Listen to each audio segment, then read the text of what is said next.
கேள்வி நாம் எல்லோருக்குமே இருக்கிறதான ஒரு கேள்வி.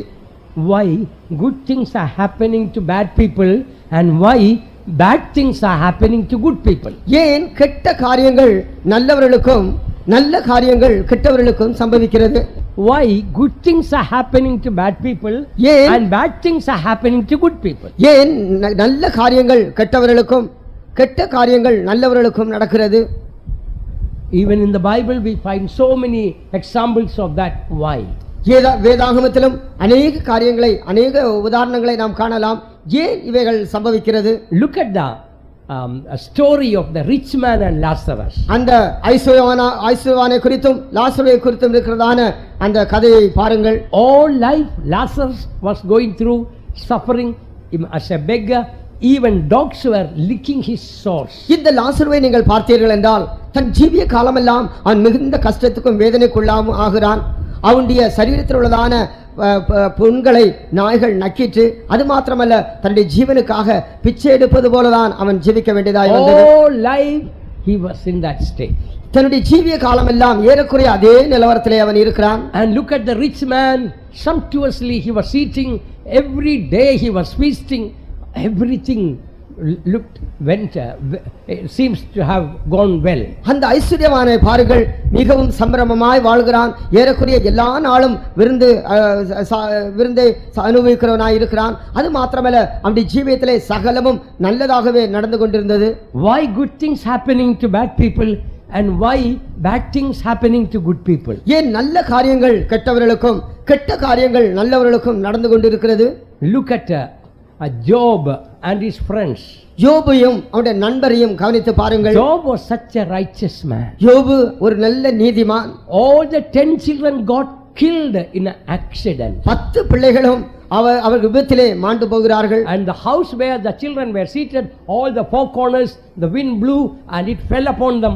All of them instantly died. அந்த பிள்ளைகள் வசித்து வந்ததான அந்த வீட்டிலே 4 முனைகளிலும் காற்று வீசினபடியினாலே அவர்கள் கூரை போனது, இடிந்து விழுந்து அந்த எல்லா பிள்ளைகளும் ஒரே நேரத்திலே மாண்டு போனார்கள். And most of his servants, most of his cattle, everything finished one day.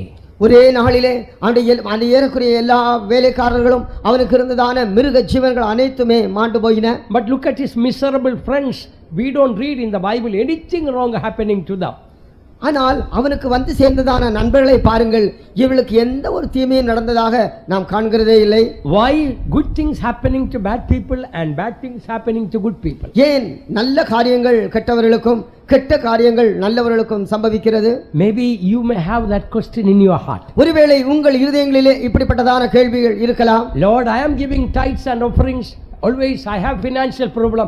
Look at the neighbor, look at that person. He doesn't give anything to God. But everything is going fine for him. ஆண்டவரே, என்னுடைய காணிக்கை தசம பாகம் இவைகளிலே நான் உண்மையாக இருக்கிறேன். ஆனாலும் எனக்கு பொருளாதார ரீதியிலே எவ்வளவோ பண கஷ்ட நெருக்கங்கள் உண்டாகிறது. ஆனால் இந்த ஆளை பாருங்கள், அந்த ஆளை பாருங்கள், இவர்கள் தசமபாகம் கொடுக்கிறதே இல்லை, அவள் காணிக்கையும் செலுத்துகிறதில்லை. ஆனால் அவர்களுக்கு எல்லாம் நிறைவாக இருந்து கொண்டே இருக்கிறதே. Look at my job. I am honest in my job, working hard. They don't promote me. But look at the one who is in the lower state, he with flatteries and bribe, he has gone above me. Why good things happening to bad people and bad things happening to good people? Why? ஆண்டவரே, என்னுடைய உத்தியோகத்திலும் கூட நான் உண்மையும் உத்தமமாய் இருக்க நான் விரும்புகிறேன். நான் கடினமாக உழைக்கிறேன். ஆனாலும் எனக்கு எந்த விதமான உயர்வும் கிடைக்கிறதில்லை. ஆனால் எனக்கு கீழே இருந்ததான இந்த நபர் வெறும் வீணான வார்த்தைகளை அவர்களிடத்திலே அதிகமாக அவர்களை நாம் புகழ்ந்து பேசுகிறது நிமித்தமாகவும் லஞ்சம் கொடுக்கிறது நிமித்தமாக அவர்கள் பதவி உயர்வு பெற்று எனக்கு மேலே அவர்கள் வந்து விட்டார்களே. ஏன் கெட்டவர்களுக்கு நல்ல காரியமும் நல்லவர்களுக்கு கெட்ட காரியமும் சம்பவிக்கிறது? Like that, dear child of God, there may be hundreds of things going wrong for you as you walk with God, but look at the wicked people, the sinners, 100 things going good for them. Why good things happening to bad people and bad things happening to good people? அருமையான தேவனுடைய பிள்ளையே, இவ்விதமாக நீ தேவனுக்கென்று உண்மையாக நடந்து கொண்டிருக்கும் போது 100 கணக்கான காரியங்கள் உனக்கு தவறாக போய் கொண்டிருக்கும். ஆனால் மற்றவர்களை பொல்லாத ஜனங்களை பார்க்கும்போது அவர்களுக்கு 100 கணக்கிலே நல்ல காரியங்கள் தொடர்ந்து வந்து கொண்டே இருக்கும். ஏன் கெட்டவர்களுக்கு நல்லதும் நல்லவர்களுக்கு கெட்ட காரியங்களும் தொடர்ந்து சம்பவிக்கின்றது? Yes. The psalmist also had the same question in his mind. சங்கீதக்காரனுக்கும் இதே கேள்வி அவனுடைய மனதிலே காணப்பட்டது. We read in Psalm 73 verse 2, but as for me, my feet were almost gone, my steps had well nigh slipped, for I was envious at the foolish when I saw the prosperity of the wicked. 73ஆம் சங்கீதம் 2-3 வசனங்களை வாசிக்கும்போது, ஆனாலும் என் கால்கள் தள்ளாடுதலுக்கும் என் அடிகள் சறுக்குதலுக்கும் சற்றே தப்பிட்டு துன்மார்க்கரின் வாழ்வை நான் காண்கையில் வீம்புக்காரராகி அவர்கள் மேல் பொறாமை கொண்டேன். So Psalmist saw the wicked people are flourishing. Why, Lord? Why? He became envious. துன்மார்க்கருக்கு வருகிறதான வாழ்வை இந்த சங்கீதக்காரன் கண்டான், அவன் பொறாமை கொண்டான். ஆண்டவரே, ஏன் இது நடக்கிறது? There are no bands in their death, but their strength is firm. மரண பரியந்தம் அவர்களுக்கு இடுக்கண்கள் இல்லை, அவருடைய பலன் உறுதியாயிருக்கிறது. They are not in trouble as other men. நரர் படும் வருத்தத்தின் அகப்படார்கள். Neither are they plagued like other men. மனுஷர் அடையும் உபாதியும் அடையார்கள். Therefore pride compasseth them about as a chain.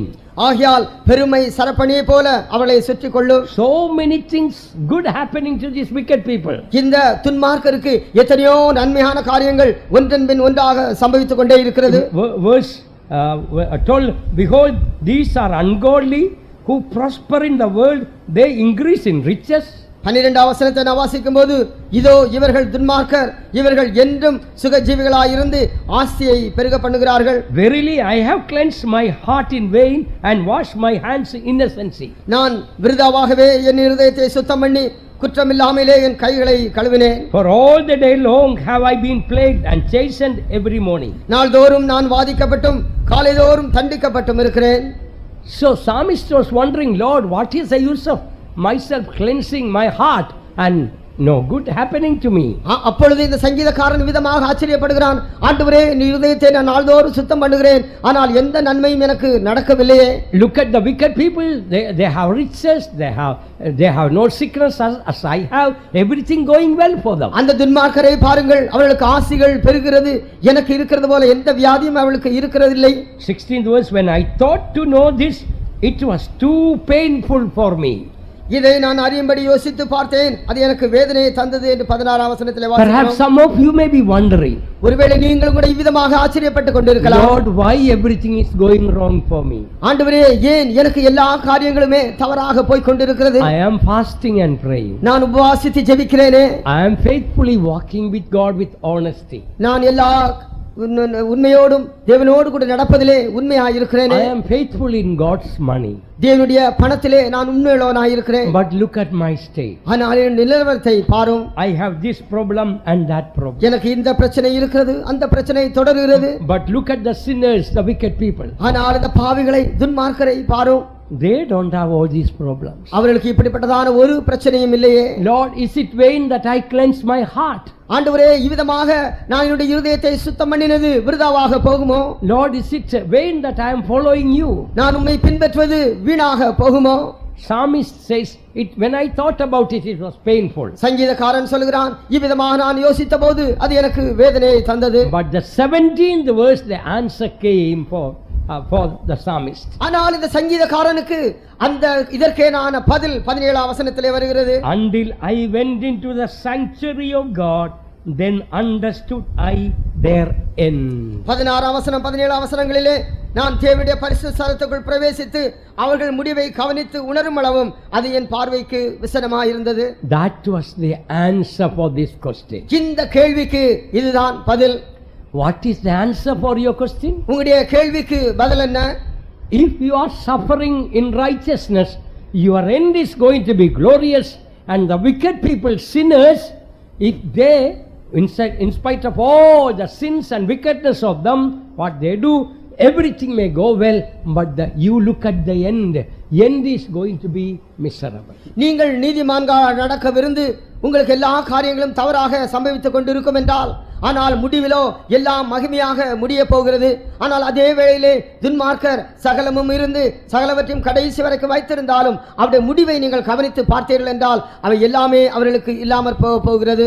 The difference is at the end. இந்த முடிவு என்று இல்லாவிட்டால் வித்தியாசம் என்று சொல்வது முடிவிலே காணப்படுகிறது. Your end will show whether you were a sinner or a saint.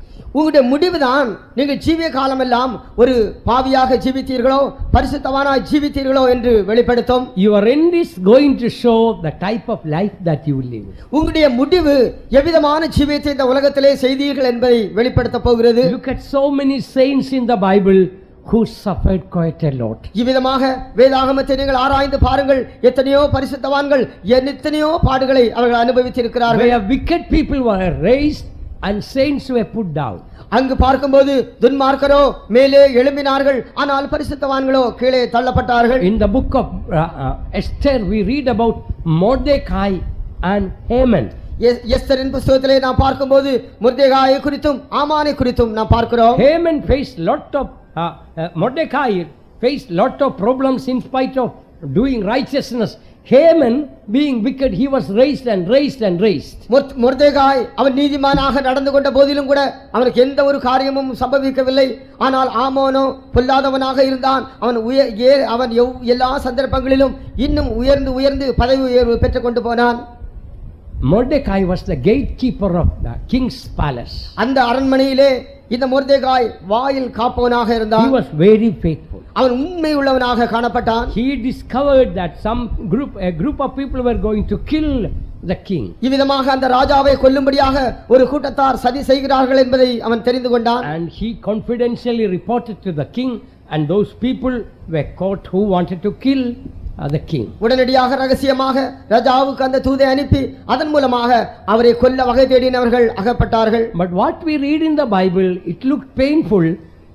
Even the king did not give a word of thanks for this good deed that Mordecai had done. ஆனால் வேதாகமத்திலே நீங்கள் வாசித்து பாருங்கள், அதை வாசித்தாலே நமக்கு துக்கம் வரும். ஏனென்றால் மொர்தெகாய் இவ்வளவு ஒரு பெரிய நல்ல காரியத்தை செய்தானே, அந்த ராஜா அவனுக்கு ஒரு வார்த்தை கூட நன்றி என்று சொல்லவில்லை. No time to read. Esther 2:21 to 23 says how Mordecai had found out the plot and confidentially told the king, and how those culprits were caught and they were punished or killed. Esther 2ஆம் அதிகாரம் 21ஆம் வசனம் முதல் 21ஆம் வசனம் வரைக்குமாக நீங்கள் பிற்பாடு வாசித்துக் கொள்ளுங்கள். அவைகளிலே பார்க்கும்போது எவ்விதமாக இந்த 2 பேர் ராஜாவை கொல்லும்படியாக வகை தேடினார்கள் என்றும் அதை மொர்தெகாய் அறிந்தபோது ரகசியமாக ராஜாவுக்கு சொல்லி அனுப்பி அவர்கள் எவ்விதமாக அகப்பட்டார்கள் என்றெல்லாம் எழுதியிருக்கிறது. But no good thing the king did, not even a word of thanks for what Mordecai done for the king.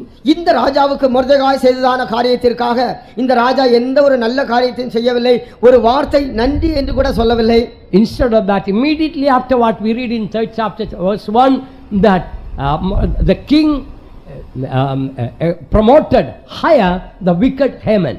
ஆனால் உடனடியாக அதற்கு பிற்பாடு 3ஆம் அதிகாரம் 1ஆம் வசனத்திலே நாம் வாசிக்கும் போது பொல்லாத மனுஷனாகிய இந்த ஆமான் பதவி உயர்வு பெற்றான் என்று வாசிக்கிறோம். And Haman decided to kill Mordecai, and gallows were prepared to hang Mordecai. இவ்விதமாக உயர்த்தப்பட்டதான இந்த ஆமானோ இவ்விதமாக மொர்தெகாயை கொல்லும்படியாக அவனுக்கென்று தூக்கு மரத்தையும் ஆயத்தமாக்கி விட்டான். Now the question is that why bad things were happening to the good man Mordecai and good things were happening to the bad man Haman? இப்பொழுது இருக்கிறதான கேள்வி, ஏன் கெட்ட காரியங்கள் இந்த நல்ல மனிதனாகிய நீதிமானாகிய மொர்தெகாய்க்கும் நல்ல உயர்வுகள் எல்லாம் நல்ல காரியங்கள் இந்த கெட்ட மனிதனாகிய ஆமானுக்கும் சம்பவிக்கிறது? Now you can answer to the question why. இப்பொழுது நீங்கள் இந்த கேள்விக்கு பதிலை சொல்லலாம். ஏன்? Because Haman's end was going to be terrible and Mordecai's end was going to be glorious. ஆம், இந்த ஆமானுடைய முடிவு மிகவும் பரிதாபகரமாக முடிய போகிறது. ஆனால் இந்த மொர்தெகாயின் முடிவோ மிகவும் மகிமையான முடிவாய் மாறப் போகிறது. When you in the righteousness, when you go through sufferings, இவ்விதமாக நீங்கள் நீதிமானாய் நடக்க விரும்பி அப்போது நீங்கள் பல கஷ்டத்திலே செல்வீர்கள் என்றால் it's a good sign. Your end is going to be glorious. ஆம், இது ஒரு நல்ல அடையாளம். உங்களுடைய முடிவு மகிமையானதாக மாறப் போகிறது. Look at David, King David and King Saul. தாவீதையும் சவுலையும் பாருங்கள். Saul all the time wanted to kill David. இந்த சவுல் எப்போதும் இந்த தாவீதை கொல்லும்படியாகவே பிரயத்தனப்படுகிறான். And he was on the throne as the king of Israel. இப்போதோ முழு இஸ்ரவேலுக்கு மேலும் அவன் ராஜாவாக சிங்காசனத்திலே உட்கார்ந்திருக்கிறான். He continued to reign for 40 years. இவ்விதமாக 40 வருடங்கள் அவன் அரசாண்டான். But look at David. ஆனால் தாவீதை பாருங்கள், David only did good things for Saul. சவுலுக்கும் கூட இந்த தாவீது நல்ல காரியங்களையே செய்து கொண்டு வந்தான். David killed Goliath and saved the kingdom of Israel. முதலாவது தாவீது கோலியாத்தை கொன்று இஸ்ரவேல் ராஜ்யத்திற்கு விடுதலையை கட்டளையிட்டார். Even Saul was tormented by some evil spirits. We took the violin or instruments and played music and helped to deliver Saul out of the evil spirit. அது மாத்திரமல்ல, இந்த சவுலை பாருங்கள், அவன் தனக்கு வரப்பட்டதான அந்த பொல்லாத ஆவியினாலே பீடிக்கப்பட்டவனாக இருந்தபோது இந்த தாவீது அவனுக்கு முன்பாக சுரமண்டலை எடுத்து வாசித்து அதன் மூலமாக அவனுக்கு பெரித இளைப்பாறுதலை அவன் கொண்டு வரக்கூடியவனாக David இருந்தான். was always doing good things for Saul. தாவீதுக்கு எப்போதும் இந்த சவுலுக்கு நல்ல காரியங்களையே செய்து But in கொண்டிருக்கிறான். spite of that, Saul was doing all bad things for David. ஆனால் இந்த நல்ல காரியங்கள் எல்லாம் பெற்றுக்கொள்வதான இந்த சவுலோ இந்த தாவீதுக்கு எப்போதும் தீமையே செய்து கொண்டு வருகிறான். Oh, almost 40 years David had to be wandering around in the wilderness, haunted always by Saul's emissaries. இவ்விதமாக 40 வருடம், ஏறக்குறைய 40 வருடங்கள் அவன் எப்போதுமே தன்னுடைய ஜீவனுக்காக வேட்டையாடப்பட்டவனாக சவுலினால் அனுப்பப்பட்டதான மனிதர்களுடைய பயத்தை நிமித்தமாக அவன் வனாந்தரங்களிலும் மற்ற இடங்களிலும் ஜீவிக்க வேண்டியதாக இருந்தது. Not 40 years, I would say more than 30 years. 30 வருடங்களுக்கு மேல். So why David had to suffer so much? ஏன் தாவீது இவ்விதமாக அதிக கஷ்டப்பட வேண்டியதாக இருந்தது? David's end was going to become glorious and Saul's end was going to become very terrible. தாவீதினுடைய முடிவோ மிகவும் மகிமையாக மாறப்போகிறது, ஆனால் இந்த சவுலுடைய முடிவோ மிகவும் பரிதாபகரமாக பயங்கரமாக மாறப்போகிறது. The whole world has this question: why bad things happening to good people and good things happening to bad people? If that is so, what is the use of following Jesus, following God? முழு உலகமும் இந்த கேள்வியிலே உழந்து கொண்டிருக்கிறது. ஏன் கெட்ட காரியங்கள் நல்லவர்களுக்கும் நல்ல காரியங்கள் கெட்டவர்களுக்கும் நடந்து கொண்டிருக்கிறது? அப்படி என்றால் ஏன் ஒருவன் தேவனை பின்பற்ற வேண்டும்? Oh, look at Job. யோபுவை கவனித்து பாருங்கள். One man of God says, one day sufferings, Job, if compared to the all our lives suffering put together, and Job's one day suffering was Job's suffering was much more than all our lifetime suffering put together. ஒரு பக்தன் விதமாக சொல்லுகிறார், ஒரு மனிதனுடைய ஒரு தேவனுடைய பிள்ளையுடைய ஜீவியத்திலே அவனுடைய ஜீவ காலமெல்லாம் படுகிறதான எல்லா கஷ்டங்களையும் ஒன்றாக சேர்த்து நாம் பார்க்கும்போது அது யோபு ஒரு நாள் பட்ட பாடை விடவும் குறைவுதான். யோபுனுடைய பாடுகள் அதை காட்டிலும் ஒரு நாள் பாடு அதிகமாக இருந்தது என்று சொல்லுகிறார். No, all our life sufferings put together and one day's Job suffering, if we compare that one day's suffering of Job was much worse, more than our whole lifetime suffering. நம்முடைய ஜீவ காலமெல்லாம் நாம் படுகிறதான கஷ்டங்களை ஒன்றாக சேர்த்து அதை யோபுவோடு ஒப்பிட்டு பார்ப்போம் என்றால் அவன் ஒரு நாள் பட்ட பாடு நாம் ஜீவ காலமெல்லாம் பட்ட பாடை விட பெரிதாக அதிகமாகவே காணப்படுகிறது. Now tell me the answer, why God allowed such sufferings for Job? ஏன் யோபுவுடைய ஜீவிதத்திலே இப்படிப்பட்டதான கஷ்டங்களை தேவன் அனுமதித்தார் என்று நீங்கள் சொல்லுங்கள். Job's end was glorious. ஏனென்றால் யோபுவினுடைய முடிவு மகிமையாய் மாறினது. We read in Job chapter 42 verse 10, and the Lord turned the captivity of Job when he yes, and the Lord gave twice as much as he had before. கர்த்தர் யோபுவின் சிறையிருப்பை மாற்றினார். யோபு முன்னிருந்த எல்லாவற்றை பார்க்கலும் இரட்டத்தனையாய் கர்த்தர் அவனுக்கு தந்தருளினார். So God wanted to give a double of all the blessings than before. ஏற்கனவே அவனுக்கு இருந்தான ஆசீர்வாதங்களை விட 2 மடங்கு அவனுக்கு கொடுக்கும்படியாக கர்த்தர் விரும்பினார். And the end of Job is mentioned in New Testament also, how glorious it was. அது மாத்திரமல்ல, இந்த யோபுவின் முடிவை குறித்து புதிய ஏற்பாட்டிலும் கூட நாம் வாசிக்கிறோம். எவ்வளவு மகிமையான காரியம் பாருங்கள். James chapter 5 verse 11, behold, we count them happy which endure. You have heard of the patience of Job and have seen the end of the Lord, that the Lord is very pitiful and of tender mercy. யாக்கோபு 5ஆம் அதிகாரம் 11ஆம் வசனத்திலே விதமாக வாசிக்கிறோம், இதோ பொறுமையாய் இருக்கிறவர்களை பாக்கியவான்கள் என்கிறோமே. யோபின் பொறுமையை குறித்து கேள்விப்பட்டிருக்கிறீர்கள், கர்த்தருடைய செயலின் முடிவையும் கண்டிருக்கிறீர்கள். கர்த்தர் மிகுந்த உருக்கமும் இரக்கமும் உள்ளவராய் இருக்கிறார். You have heard about the patience of Job and have seen the end of the Lord. யோபின் பொறுமையை குறித்து கேள்விப்பட்டிருக்கிறீர்கள், கர்த்தருடைய செயலின் முடிவையும் கண்டிருக்கிறீர்கள். One man of God says, after saying that you have heard about the patience of Job and have seen the end of the, instead of mentioning and have seen the end of Job, it says have seen the end of the Lord. So one man of God says, ஒரு தேவனுடைய மனிதன் நிமித்தமாக சொல்கிறார், the end of Job was like end of the Lord. யோபினுடைய முடிவுதான் கர்த்தருடைய முடிவு. How the Lord ended his life triumphantly, gloriously, so the end of Job was like the end of the Lord. எவ்விதமாக கர்த்தர் எல்லாவற்றையும் வெற்றி சிறந்தவராக தன்னுடைய முடிவு காணப்பட்டதோ, இவ்விதமாகத்தான் யோபின் முடிவும் ஜெயகரமாக தேவனுடைய கர்த்தருடைய முடிவை போல இருந்தது. Precious child of God, perhaps in your family you are facing lot of trials and problems. அருமையான தேவனுடைய பிள்ளையே, ஒருவேளை உன்னுடைய வீட்டிலும் கூட அநேக பாடுகள் கஷ்டங்களை நீ எதிர்நோக்கி கொண்டிருக்கலாம். When we read about the sufferings of Job, even his own wife told, curse God and die. யோபினுடைய அந்த கஷ்டத்தை நாம் பார்க்கும்போது அவனுடைய மனைவி சொல்கிறார், நீ தேவனை தூஷித்து உம்முடைய ஜீவனை விடும். From head to foot he had some skin problem and he took potsherd and started scratching all over. அவனுடைய உச்சந்தலை முதல் உள்ளங்கால் வரைக்குமாக பருக்களால் நிறைந்தவனாக அவன் ஒரு ஓட்டை எடுத்து அதை கொண்டு தன்னுடைய சரீரத்தை தேய்க்கிறவனாக அவன் காணப்பட்டான். He had such a smell, even the servants when he called they refused to come because the smell was so bad. ஏனென்றால் அவனுடைய சரீரத்திலே துர்நாற்றம் வீசினபடியினாலே அவனுடைய வேலைக்காரர்களை அழைத்தாலும் கூட அவர்கள் கிட்டே வருவதில்லை. Why all these sufferings? ஏன் இவ்விதமான கஷ்டங்கள்? All these sufferings, when we go in righteousness, for the sake of righteousness, when we suffer in the right spirit, I want to tell you, you have a glorious end. நீதிக்காக உங்கள் சரியான ஆவியோடு கூட இப்படிப்பட்டதான கஷ்டங்களை நீங்கள் சகித்துக் கொண்டிருப்பீர்கள் என்றால் நான் உங்களுக்கு சொல்லுகிறேன், உங்களுடைய முடிவு மகிமையான முடிவாய் காணப்படும். Look at Abraham and Lot. ஆபிரகாமையும் லோத்தையும் பாருங்கள். Lot chose the most fertile land. It looked like garden of Eden. லோத்து மிகவும் செழிப்பான இடத்தை தானே அவன் தெரிந்து கொள்கிறான். அது ஏதேன் தோட்டத்தை போல இருந்தது. But Abraham had hardly anything for himself. ஆனால் ஆபிரகாமுக்கோ எதுவும் இல்லாமல் காணப்படுகிறது. But look at the end of Abraham. ஆனால் ஆபிரகாமினுடைய முடிவை பாருங்கள். We don't read about Lot's end. The only thing we read that he went into a cave, in a dark cave.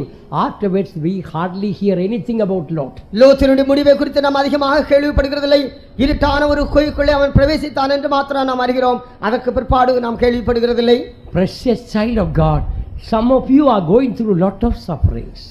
விலையேறப்பட்ட தேவனுடைய பிள்ளையே, உங்களில் சிலரும் கூட இவ்விதமான பெரிதான போராட்டங்கள் பிரச்சனைகள் வழியாக நீங்கள் சென்று கொண்டிருக்கலாம். Maybe in your workplace you are facing lot of problems. ஒருவேளை நீங்கள் வேலை செய்கிற இடங்களிலே अनेक பிரச்சனைகளை நீங்கள் எதிர்நோக்கி கொண்டிருக்கலாம். Even in the church some people may be rejecting you and misunderstanding you and gossiping against you. ஒருவேளை சபையிலும் கூட சிலர் உங்களை தவறாக புரிந்து கொண்டு தவறான காரியங்களை பேசி உங்களுக்கு விரோதமாக அவர்கள் தூற்றி திரிகலாம். Maybe your own wife, your own husband may be hating you. ஒருவேளை உன்னுடைய சொந்த மனைவி உன்னை பகைக்கலாம், உன்னுடைய சொந்த புருஷன் உன்னை பகைக்கலாம். One sister yesterday or day before yesterday called me and told her sorrow. நேற்றோ முந்தா நாளோ ஒரு சகோதரி என்னை டெலிபோனில் அழைத்து தன்னுடைய கஷ்டத்தை எல்லாம் எனக்கு சொன்னார். She brought up the son so nicely. I knew the boy when he was small. அவனுடைய அந்த பையனை சிறு பையனாக தெரியும். அந்த பையனை அவன் நன்றாக வளர்த்து வந்தார்கள். But now he's 24 years old. இப்போது அந்த பையனுக்கு 24 வயது. And now the boy shouts at mom, you are not my mom, you are my slave. அவன் இப்பொழுது அவனை வளர்த்து வந்ததான அந்த பையன் இப்பொழுது சொல்லுகிறான், அம்மா நீ என்னுடைய தாய். He doesn't call mom, you are not my mom, you are my slave. இவன் தாய் என்று கூட அழைப்பதில்லை. நீ என்னுடைய தாய் அல்ல, நீ எனக்கு அடிமை என்று அவன் சொல்லுகிறான். She says, Pastor, how can I suffer it? அப்பொழுது அவர்கள் கேட்டார்கள், பாஸ்டர் நான் இதை எவ்விதமாக நான் சகிப்பது? How can I bear it? My own son is calling me like that.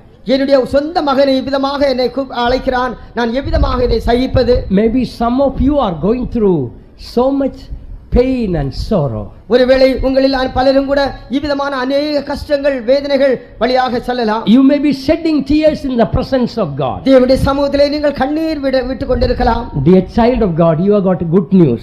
அருமையான தேவனுடைய பிள்ளையே, உனக்கு ஒரு நல்ல செய்தி இருக்கிறது. Your end is going to be glorious. உன்னுடைய முடிவு மகிமையாய் மாறப் போகிறது. அழுகையின் தாழ்வில் நடப்பவரே, ஆழி போல்வான் மழை இறைக்குமே.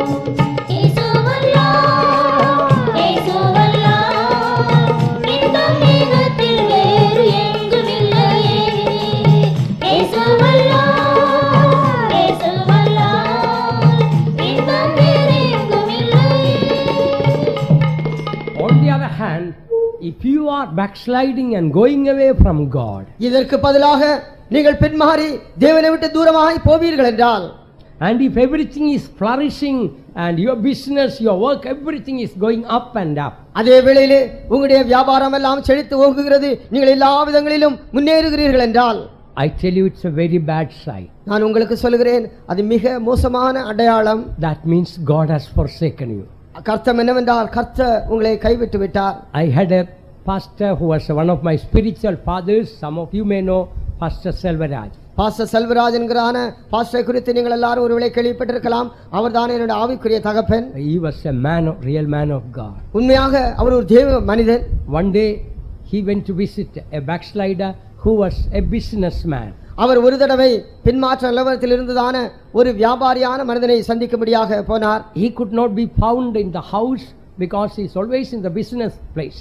அவர் எப்போதும் வீட்டிலே காணப்படுகிறதே இல்லை, ஏனென்றால் தன்னுடைய வியாபார ஸ்தலத்திலே அதிகமாக காணப்படுவார். So pastor went to see him in the business place. ஆனபடியால் பாஸ்டர் அவர்கள் அவரை வியாபாரம் செய்கிற இடத்திலே அவரை காணும்படியாக சென்றார்கள். And the backslider believer called him and respectfully asked him to sit and then asked him to bring a cup of tea for him. அப்போது அந்த பின்மாற்ற நிலவரத்தில் இருந்ததான அந்த சகோதரன் அவரை கண்டு அழைத்து அவரை உட்கார வைத்து அவருக்கென்று தேநீரும் கொடுத்தார். And that backslider told Pastor, even if I don't come to church, everything is all right for me. அப்பொழுது இந்த பின்மாற்ற நிலவரத்தில் இருந்ததான சகோதரன் சொன்னார், பாஸ்டர் பாருங்கள், நான் கோயிலுக்கு வர வேண்டிய அவசியமில்லை, எல்லாம் எனக்கு நன்றாக நடக்கிறது. My business is flourishing. என்னுடைய வியாபாரம் பெருகுகிறது. So much of money is coming. எனக்கு அதிகமான பணம் கிடைக்கிறது. Everything is all right with me. எல்லா காரியங்களும் எனக்கு நன்றாக இருந்து கொண்டிருக்கிறது. You know what Pastor Selvaraj did? Pastor Selvaraj என்ன செய்தார் என்று உங்களுக்கு தெரியுமா? Immediately he took the Bible and got up. உடனடியாக தன்னுடைய வேதாகமத்தை எடுத்துக்கொண்டு எழுந்து விட்டார். When you left God, when you are backslidden, if everything is going well for you, that shows God has forsaken you. அவர் சொன்னார், நீ பின்மாற்ற நிலவரத்தில் இருந்து கொண்டே கர்த்தர் உனக்கு எல்லா காரியங்களும் மிகவும் நன்றாக இருக்கிறது என்று நீ சொல்கிறாயே, அது உண்மை என்றால் கர்த்தர் உன்னை கைவிட்டு விட்டார் என்று அர்த்தம். I don't want your tea, I don't want your offering, I don't want to pray here. He left and gone. நீ தருகிறதான தேநீர் எனக்கு தேவையில்லை, நீ தருகிறதான காணிக்கை எனக்கு அவசியமில்லை, நான் இந்த இடத்திலே ஜெபிக்க வேண்டியது அவசியமும் இல்லை என்று சொல்லி அவர் எழுந்து போய்விட்டார். After a short time, that backslider, a terrible evil disease came upon him. There was hardly anybody to look after him. He died like worse than a dog. அதற்கு பிற்பாடு இந்த பின்மாற்ற நிலவரத்தில் இருந்தான இந்த மனிதனுக்கு அவனுக்கு ஒரு வியாதி சரீரத்திலே வந்தது. கடைசியாக அவனை கவனிக்கவே யாருமே இல்லை. ஒரு நாய் சாவதற்கு அதிக கேவலமாக அவன் சாக வேண்டியதாய் வந்தது. Dear child of God, because you are walking with God righteously, if sufferings are coming, it's a good sign. அருமையான தேவனுடைய பிள்ளையே, நீ நீதிமானாக நடக்க விரும்பி அது நிமித்தமாக நீ கஷ்டங்களையும் பாடுகளையும் நீ சகித்துக் கொண்டிருப்பாய் என்றால் அது ஒரு நல்ல அடையாளம். What is the good sign? அந்த நல்ல அடையாளம் என்ன? What is that good sign? அந்த நல்ல அடையாளம் என்ன? Your end is going to be glorious. உன்னுடைய முடிவு மகிமையாய் மாறப் போகிறது. But if you backslide and go away, நீ பின்மாறி போய்விட்டு you get more money, more position, more business and more health and more wealth, more friends, that means God has forsaken you. உனக்கு அதிக பணம் கிடைக்கிறது, அதிக சுகத்தை நீ பெற்றுக் கொள்கிறாய், உனக்கு அதிக நண்பர்கள் வந்து சேருகிறார்கள், எல்லாமே பெருகிறது என்றால் கர்த்தர் உன்னை கைவிட்டு விட்டார் என்ற அர்த்தம். I hope and pray there is no such person here like that. இப்படிப்பட்டதான எந்த ஒரு நபரும் இல்லை என்றுதான் என்னுடைய நம்பிக்கையும் என்னுடைய ஜெபமுமாய் இருக்கிறது. When you go through sufferings, when you walk in the righteous way and you don't find any good thing happening, நீ தேவனுடைய நல்ல வழியிலே நடந்து நீதி உள்ள வழியிலே நடந்து உனக்கு எந்த விதமான நன்மையான காரியங்களும் சம்பவிக்கவில்லை என்கிறதான அடையாளம் உனக்கு இருக்கும் என்றால் rejoice, it's a end that is going to be நீ glorious. மகிழ்ந்து களிகூறு, ஏனென்றால் உன்னுடைய முடிவு மகிமையுள்ளதாய் இருக்கும். You know, beloved children of God, the whole Bible we find that at the end only glorious things happening. நீங்கள் வேதாகமத்தை சரியாக கவனித்து படிப்பீர்கள் என்றால் ஒவ்வொருவருடைய முடிவிலும் தான் மகிமையை குறித்து நாம் காணலாம். First, the 6 days of God's creation. முதலாவது 6 நாள் சிருஷ்டிப்பு. Evening and the morning were the first day, evening and the morning were the second day, third day, fourth day, sixth day. இவ்விதமாக சாயங்காலமும் விடியற் காலமாகி முதலாம் நாள் ஆயிற்று என்று விதமாக 6 நாளும் நாம் படிக்கிறோம். At least read one verse that says, so normally in the world what we find is first morning, then only evening, but here we see evening first, then morning. பொதுவாக நாம் பார்க்கும்போது முதலாவது விடியற் காலையும் பிறகு சாயங்காலமும் என்று பார்க்கிறோம். ஆனால் இந்த இடத்திலே பார்க்கும்போது சாயங்காலமும் விடியற் காலமும் ஆகி என்று நாம் வாசிக்கிறோம். Genesis 1:5, please read. 5ஆம் வசனம், ஆதியாகமம் 1ஆம் அதிகாரம் 5ஆம் வசனம்.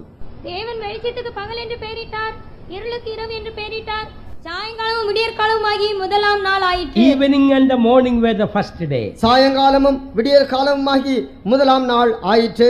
8th verse, evening and the morning were the second day. 8ஆம் வசனத்திலும் அவ்விதமாக சாயங்காலம் விடியற் காலமாகி இரண்டாம் நாள் ஆயிற்று. 13th verse, evening and the morning were the third day. சாயங்காலம் விடியற் காலமாகி மூன்றாம் நாள் ஆயிற்று என்று 13ஆம் வசனத்திலே வாசிக்கிறோம். And 19th verse, evening and the morning were the fourth day.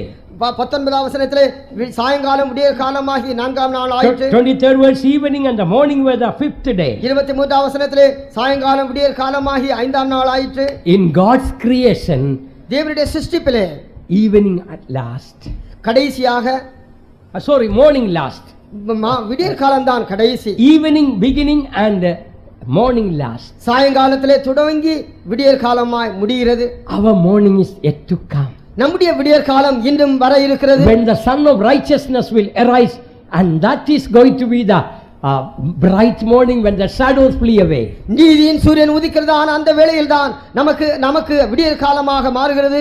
Weeping may endure for a night, but joy cometh in the morning. இரவிலே நமக்கு அழுகையாக இருந்தாலும் கூட காலையிலே மகிழ்ச்சி வருகிறது. For the worldly people, the wicked people, morning first and evening darkness last. ஆனால் உலகத்து ஜனங்களுக்கோ முதலாவது விடியற் காலமும் கடைசியிலே இருள் சூழ்ந்த சாயங்காலமாய் மாறுகிறது. For the saints, evening first and morning last. ஆனால் பரிசுத்தவான்களுக்கோ சாயங்காலமும் துவக்கமும் விடியற் காலம் முடிவுமாய் இருக்கிறது. Our end is going to be bright morning. உண்மையாகவே நம்முடைய முடிவு பிரகாசமான விடிய காலையாய் Jesus is called the morning star. கர்த்தராகிய இயேசு கிறிஸ்து விடிவெளி என்று அழைக்கப்படுகிறார். That means those who trust in the Lord, their end will be a morning. ஆகையால் அவரை யார் யார் விசுவாசித்து நம்புகிறார்களோ அவருடைய முடிவு விடியற் காலம் போல காணப்படும். Sun of righteousness will arise with healing in its wings. நீதியின் சூரியன் அவர் உதிப்பார், அவருடைய சிறகுகளே ஆரோக்கியம் இருக்கும். Good things happening for God's people only at the end.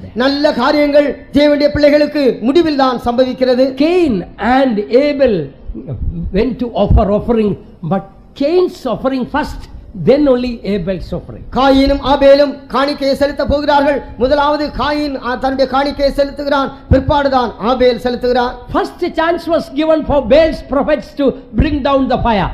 Only the second chance, last chance for Elijah to bring down the fire. அக்கினியை கொண்டு வரும்படியாக பாகாலின் தீர்க்கதரிசிகளுக்கு தான் முதலாவது தருணம் கொடுக்கப்பட்டது.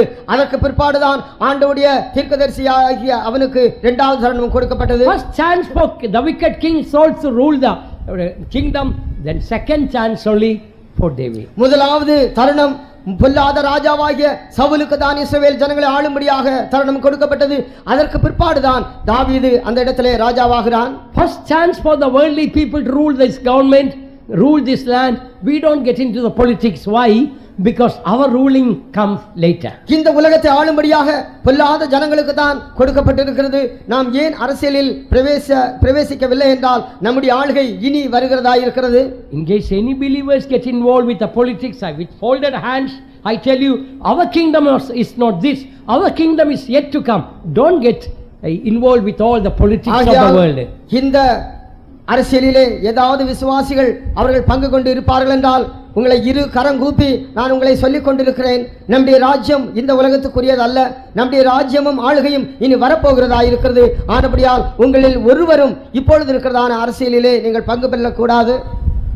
If you wanted to give your vote, anyone you may do it, but don't get involved with the politics of this world. ஒருவேளை உங்களுக்கு ஓட்டு போட வேண்டும் என்றால் அதை நீங்கள் செய்து கொள்ளலாம், ஆனால் எந்த அரசியலிலும் நீங்கள் தலையிடக்கூடாது. Because our king is going to come. ஏனென்றால் நம்முடைய ராஜா வரப்போகிறார். And he is the king of kings and the lord of lords. அவர் தான் நம்முடைய ராஜாதி ராஜாவும் கர்த்தாதி கர்த்தரும்.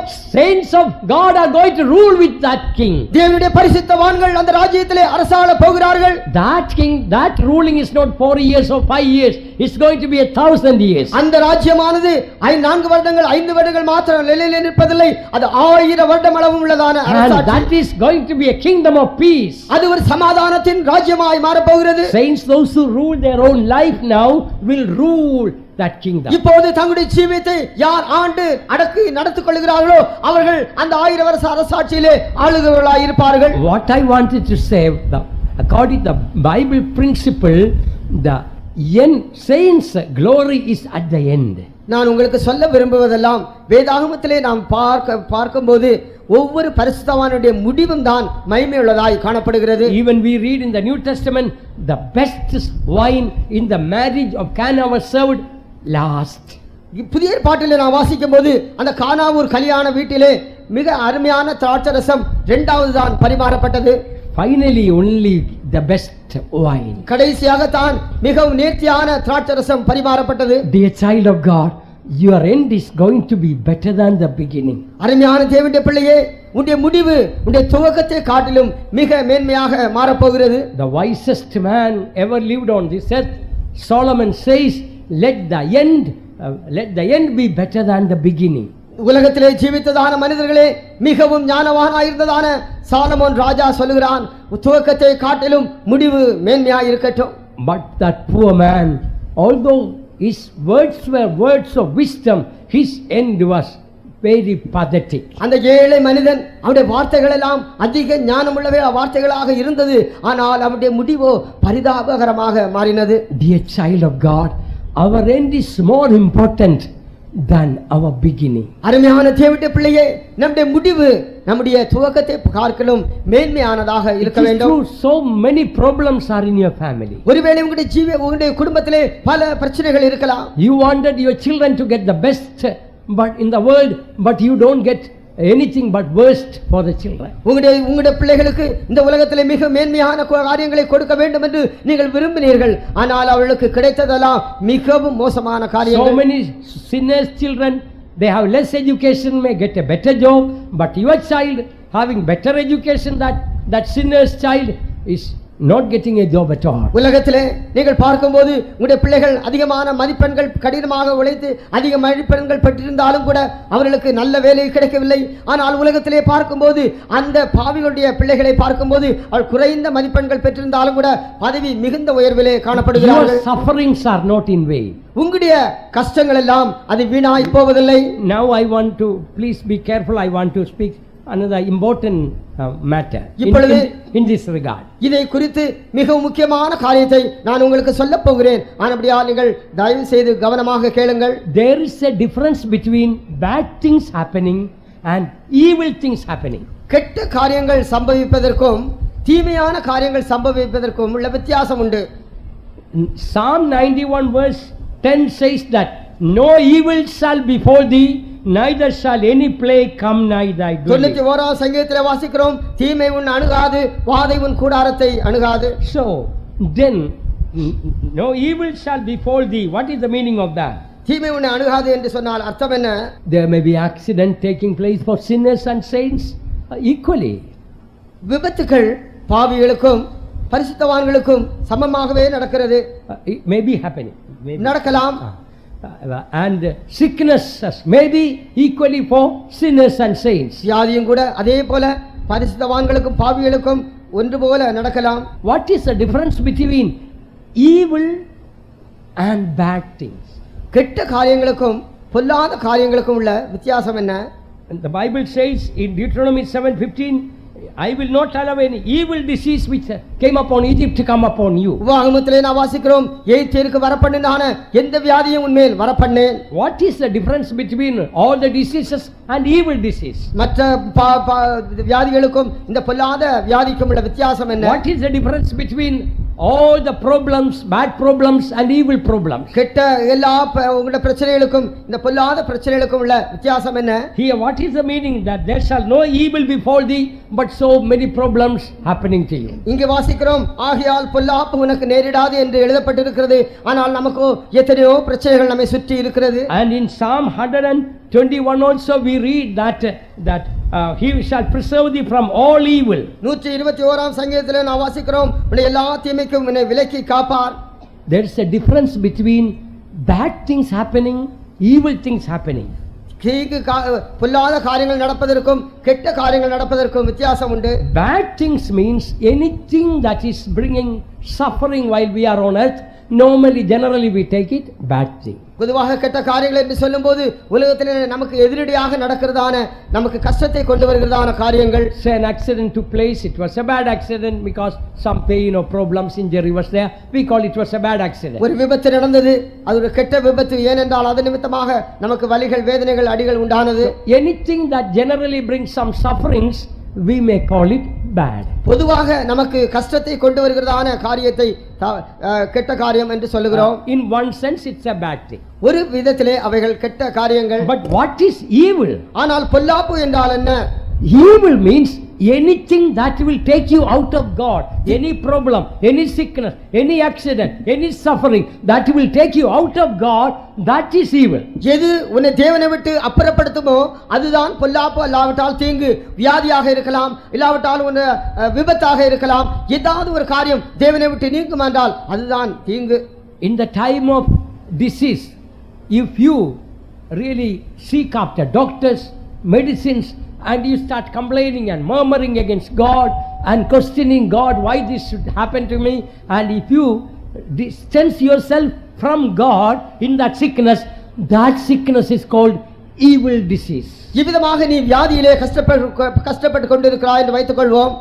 அப்பொழுது நீ வைத்தியரை நாடி மருந்தை எடுத்து, அது மாத்திரமல்ல தேவன் ஏன் இந்த காரியங்களை எனக்காக அனுமதித்தார் என்று சொல்லி நீ உனக்குள்ளாக சொல்லி முறுமுறுத்து கொண்டு தேவனை விட்டு நீ தூரமாக போவா என்றால் அந்த வியாதி தான் பொல்லாத வியாதி. But another person, same sickness or perhaps worse than that person is coming closer to God in that time and examining his life and thanking God for permitting it and coming close to God, then that disease will not be called evil disease, but of course we cannot say good disease, but there is no evil in that disease. இவ்விதமாக வேறு ஒரு நபர் நீ படுகிறதான அதே வியாதியிலே இருக்கலாம், இல்லாவிட்டால் அதை காட்டிலும் மிகவும் மோசமாக He shall preserve thee from all evil. What is the meaning of that? உன்னை எல்லா தீங்குக்கும் விலக்கி காப்பார் என்று சொன்னால் அர்த்தம் என்ன? That does not mean that we will not have any problems, trials, sickness, weakness. No, that is not the meaning. இதனுடைய இந்த வசனத்தினுடைய அர்த்தம் நமக்கு எந்த விதமான கஷ்டமோ பலவீனமோ வியாதியோ துக்கமோ வராது என்று அல்ல. No evil shall befall thee means whatever problems and trials come, that will not take you out of God. எந்த தீங்கும் உன்னை அணுகாது என்று சொல்லும்போது இந்த காரியங்கள் உனக்கு வந்தாலும் கூட அது நிமித்தமாக அது உன்னை தேவனை விட்டு தூரமாக கொண்டு போகாது என்று அர்த்தம். Any problems, trials come, that will make you to backslide or go away from God, we will say that is something evil happen to you. அப்படியால் உனக்கு சம்பவிக்கிறதான போராட்டங்கள் எதுவாக இருந்தாலும் சரி, அது நிமித்தமாக நீ தேவனை விட்டு தூரமாக போக வேண்டியது வந்தால் அதுதான் உனக்கு பொல்லாப்பு, இல்லாவிட்டால் தீங்கு என்று சொல்லுகிறோம். So for people of God, bad things may happen, but no evil things will happen to them. அவர் தேவனுடைய பிள்ளைகளுக்கு சில சந்தர்ப்பங்களிலே கெட்ட காரியங்கள் சம்பவிக்கலாம், ஆனால் தீங்கு அவர்களுக்கு பொல்லாப்பு அவர்களுக்கு வராது. Bad things in the sense of any problem that is bringing suffering in the world. கெட்ட காரியங்கள் என்று சொல்லும்போது இந்த உலகத்திலே அவர்களுக்கு வேதனையும் கஷ்டத்தையும் தரக்கூடிய சில காரியங்களாக இருக்கலாம். In one sense only we can call it bad, but on the other hand, the sufferings in this life, that will be eternal glory. ஒரு பகுதியிலே பார்க்கும்போதுதான் இவைகள் கெட்டது என்று சொல்லுகிறோம். ஆனால் இந்த உலகத்திலே படுகிறதான ஒவ்வொரு கஷ்டங்களுக்கும் அது நித்திய கனமகிமையை தரப்போகிறபடினாலே அதையும் நல்லது என்றுதான் நாம் ஒரு விதத்திலே சொல்ல வேண்டும். Beloved ones, our sufferings are to mold our character. அருமையான தேவனுடைய பிள்ளையே, நம்முடைய பாடுகள் எல்லாம் நம்முடைய சுபாவங்களை உருவாக்கும்படியாக உருவேற்றும்படியாகவே நடக்கிறது. Few years ago, American a person called Terry Anderson, he was in the hands of the Arabs for he was captured for 2455 days. He was imprisoned. He was kidnapped and imprisoned. Terry Anderson என்கிறதான ஒரு அமெரிக்கரை அவர்கள் பிடித்து and 2455 days he was put in prison. 2455 நாட்கள் அவர்களை விதமாக காவலிலே வைத்திருந்தார்கள். அவரை கடத்தி கொண்டு போய் அவர்கள் சிறை வைத்திருந்தார்கள். He was chained tight on his wrist and on his ankles 24 hours of a day. இவ்விதமாக ரெண்டு கைகளும் கட்டப்பட்டவராக, ரெண்டு கால்களும் 24 மணி நேரம் கட்டப்பட்டவராகவே அவர் இருந்தார். And he was beaten up by his captors. அது மாத்திரமல்ல, அவனை கடத்தி கொண்டு போனவர்களால் அவர் அடித்து துன்புறுத்தப்பட்டார். You know what he told after the 2455 days of his imprisonment? இவ்விதமாக அவரை கடத்தி கொண்டு போய் சிறை வைத்தார்களே, இவ்விதமாக 2455 நாட்களின் முடிவிலே அவர் என்ன சொன்னார் என்று தெரியுமா? He told, before my capture I was a rude, arrogant and restless man. Now I think I have changed. அவர் சொன்னார், நான் உங்களுடைய கரங்களிலே பிடிபடுவதற்கு முன்பாக மிகவும் கொடூரமுள்ளவனாக, எதையும் சகிக்க முடியாதவனாக நான் காணப்பட்டேன். ஆனால் இப்பொழுதோ நான் மாறிவிட்டேன். Dear child of God, whatever happening in your life, for a child of God, there is no evil in it. அருமையான தேவனுடைய பிள்ளையே, ஒரு தேவனுடைய பிள்ளைக்கு சம்பவிக்கிறதான எந்த ஒரு காரியத்திலும் பொல்லாப்போ தீங்கோ இருக்காது. In the worldly sense we may say bad things happening to us. உலக பிரகாரமாக எனக்கு இப்படிப்பட்டதான பொல்லாத கெட்ட காரியங்கள் சம்பவிக்கிறது என்று நீங்கள் சொல்லலாம். But then you can say the end of your life is going to be like Job, a double blessing, and the end will be like the end of the Lord. ஆனால் உங்களுடைய முடிவோ இவ்விதமாக யோபு இரண்டத்தனையாக ஆசீர்வதிக்கப்பட்டானே, அதுபோலவும் தேவனுடைய முடிவை போலவும் காணப்படும். In the Bible we find, dear children of God, all those who suffered for God, their end was glorious. அருமையான தேவனுடைய பிள்ளைகளே, கர்த்தருடைய வசனத்திலே நாம் வாசிப்போம் என்றால், யார் யார் கர்த்தருக்காக பாடுபட்டார்களோ, கஷ்டப்பட்டார்களோ, அவருடைய முடிவெல்லாம் மகிமையான முடிவாகவே இருந்திருக்கிறது. But we must take it in the right spirit. ஆனால் இவைகளை சரியான ஆவியிலே நாம் எடுத்துக்கொள்ள வேண்டும். And now before I close, I want to say why for some God's people evil is taking place. அதே வேளையிலே நான் முடிப்பதற்கு முன்பாக, ஏன் சில தேவனுடைய பிள்ளைகளுக்கும் கூட பொல்லாப்பு இல்லாவிட்டால் தீங்கு நேரிடுகிறது? The reason is mentioned in Matthew's Gospel, chapter 6, verse 12 and 13. மத்தேயு 6ஆம் அதிகாரம் 12ஆம் 13ஆம் வசனத்தை வாசிப்பீர்கள் என்றால் அதற்குரியதான பதில் இருக்கிறது. And forgive us our debts as we forgive our debtors. எங்கள் கடனாளிகளுக்கு நாங்கள் மன்னிக்கிறது போல எங்கள் கடன்களை எங்களுக்கு மன்னியும். And the next verse, and lead us not into temptation but deliver us from evil.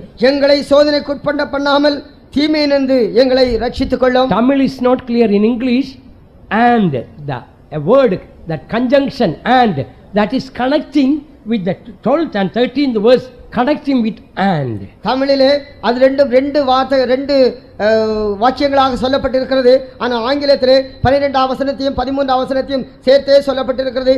எங்கள் கடன்களை எங்களுக்கு மன்னியும், மன்னித்து எங்களை சோதனைக்குட்பட பண்ணாமல் தீமையிலிருந்து ரட்சித்துக் கொள்ளும். Both are connected. ரெண்டுமே ஒன்றோடு ஒன்று சேர்ந்திருக்கிறது. In other words, if we forgive our enemies, then God will deliver us from evil. அதன் அர்த்தம் என்னவென்றால், நம்முடைய சத்துருக்களுக்கும் நாம் மன்னிப்போம் என்றால் கர்த்தர் நம்மை எல்லா தீமையிலிருந்தும் ரட்சித்துக் கொள்வார். God allows some people to rise against us. That God is allowing to test whether we will think evil of them, whether we will speak evil of them, whether we will do evil of them, whether we will desire evil against them. God is allowing a test. கர்த்தர் ஒரு சோதனையை நமக்கு முன்பாக வைக்கிறார். சிலரை நமக்கு விரோதமாக அவர் எழுப்புகிறார். அப்பொழுது அவளுக்கு விரோதமாக நாம் பேசுகிறோமா, அவளுக்கு விரோதமாக நாம் காரியங்களை செய்கிறோமா, அவளுக்கு விரோதமாக தவறான காரியங்களை இருதயத்திலே நாம் யோசிக்கிறோமா என்பதை சோதிக்கும்படியாக கர்த்தர் செய்கிறார். Forgive us our debts as we forgive our debtors, and lead us not into temptation but deliver us from evil. எங்கள் கடனாளிகளுக்கு நாங்கள் மன்னிக்கிறது போல எங்கள் கடன்களை எங்களுக்கு மன்னித்து எங்களை சோதனைக்கு உட்பட பண்ணாமல் தீமையிலிருந்து ரட்சித்துக் கொள்ளும். Listen, in your office there may be somebody is always trying to depromote you, to put you down. கவனியுங்கள், உங்களுடைய அலுவலகத்திலே ஒருவர் தொடர்ந்து உங்களுக்கு விரோதமாக கிரியை செய்து கொண்டிருக்கிறார். எப்படி ஆயிலும் உங்களை கீழே விழத்தட்ட வேண்டும் என்று அவர் முயற்சித்துக் கொண்டிருக்கிறார். If you thinking and praying, Lord teach that person a lesson, that person should suffer. நீங்கள் விதமாக உங்களுக்குள்ளே யோசித்துக் கொண்டு தேவனை நோக்கி விதமாக நீங்கள் ஜெபிப்பீர்கள் என்று வைத்துக் கொள்ளுங்கள். ஆண்டவரே அவரை நீர் சந்தியும், அவருக்கு நல்ல ஒரு பாடம் படிப்பிக்க வேண்டும் என்று நீங்கள் ஜெபிப்பீர்கள் என்றால், And tomorrow his boss is depromoting you, you feel happy. அடுத்த நாளிலே அவருடைய மேலானவர்கள் அவரை கீழே பதவி இறக்கம் செய்து விட்டால் உடனடியாக உங்களுக்கு சந்தோஷம் வருகிறது. Oh, God taught him a lesson. ஆம், கர்த்தர் அவருக்கு ஒரு நல்ல பாடத்தை படிப்பித்தார். And next lesson you are going to learn soon. ஆனால் கவனித்துக் கொள்ளுங்கள், அடுத்த பாடம் உங்களுக்காயிருக்கும். Never rejoice when your enemies fall. ஆனபடியால் உங்களுடைய சத்துருக்கள் கீழே விழும்போது ஒருபோதும் நீங்கள் சந்தோஷிக்காதிருங்கள். We must pray, Lord, make my enemies greater, better, more honorable in heaven and on earth. ஆனபடியால் உங்களுடைய சத்துருக்களுக்காக நீங்கள் ஜெபிக்கும்போது, ஆண்டவரே என்னுடைய சத்துருக்களை நீர் எல்லா விதமான கனத்தினாலும் மகிமையினாலும் இந்த உலகத்தில் என்னை காட்டிலும் அதிக எனக்கு கிடைக்குதா எனக்கு கிடைக்கிறதான கனம் மகிமையை காட்டிலும் இந்த உலகத்திலும் பரலோகத்திலும் அதிக மேன்மையும் கனத்தையும் அவனுக்கு தர வேண்டும் என்று ஜெபிக்க வேண்டும். We had a businessman who was having a shoe business. நமக்கு ஒரு வியாபாரி இருந்தார். அவர் ஷூக்களை வித்துக் கொண்டிருந்தார். And he brought an orphan boy into his business place and taught him the business. அவன் ஒரு அனாதையாக இருந்த ஒரு பையனை கொண்டு வந்து இந்த எவ்விதமாக இந்த வியாபாரத்தை செய்ய வேண்டும் என்று அவனுக்கு கற்றுக் கொடுத்தார். When he grew up and learned the business, lo and behold, one fine morning just opposite his shop this young man started another shoe shop. இந்த அனாதை பையன் இந்த இடத்திலே வந்து வேலையை பழகி அவன் பிற்பாடு வளர்ந்த போது ஒரு நாள் திடீரென்று பார்க்கும்போது இவருக்கு விரோதமாக எதிரிலேயே ஒரு வியாபாரத்தை அவன் தொடங்கிவிட்டான். That evening when this believer went home for family prayer, you know what was the first prayer subject he put in the family? அன்றைக்கு நம்முடைய விசுவாசியாக இந்த வியாபாரி தன்னுடைய வீட்டிற்கு குடும்ப ஜெபத்திற்கு போனபோது முதலாவது ஜெபிக்க அவர் என்ன காரியத்தை வைத்தார் என்று தெரியுமா? Let us pray for our young man, that young man who started a business next door. Let us pray that God may bless his business because he also has a family to look after. அப்பொழுது இவர் சொன்னார், நாம் முதலாவது இன்றைக்கு நமக்கு விரோதமாக கடை தொடங்கி இருக்கிறாரே அவருக்காக நாம் ஜெபிப்போம். ஏனென்றால் அவருக்கும் தான் பாதுகாக்க வேண்டியதான ஒரு குடும்பம் இருக்கிறது. அவருடைய வியாபாரத்தை கர்த்தர் ஆசீர்வதிக்கும்படியாக நாம் ஜெபிப்போம். If you were in that place, will you pray like that? நீங்கள் ஒருவேளை அந்த இடத்திலே இருப்பீர்கள் என்றால் இவ்விதமாக நீங்கள் ஜெபிப்பீர்களா? What would you pray? நீங்கள் என்ன ஜெபிப்பீர்கள்? Shall I guess and say? நான் அதை யோசித்து சொல்லட்டுமா? Let us pray that God will really teach that young man a lesson. He is so ungrateful. Open that. Lord, teach him a lesson. உண்மையாக நீங்கள் இந்த மனிதன் நமக்கு எந்த நன்றியும் இல்லாதவனாக இருக்கிறானே, ஆனபடியால் கர்த்தர் எப்படியாயிலும் ஆண்டவரே நீர் அவனுக்கு ஒரு பாடத்தை படிப்பிக்க வேண்டும் என்று சொல்லி எல்லோரும் சேர்ந்து ஜெபித்திருப்போம். And next day the shop is closed, you will clap the hand and say, look at God is righteous. God did the right thing. Thank you, Lord. இரண்டாவது நாள் நாம் பார்க்கும்போது அவருடைய கடை மூடி இருக்கிறது. உடனடியாக சொல்லுகிறோம், ஆம் தேவன் நீதியுள்ளவர், சரியானபடி செய்தார், ஆண்டவரே உமக்கு ஸ்தோத்திரம் என்று நாம் சொல்லுவோம்.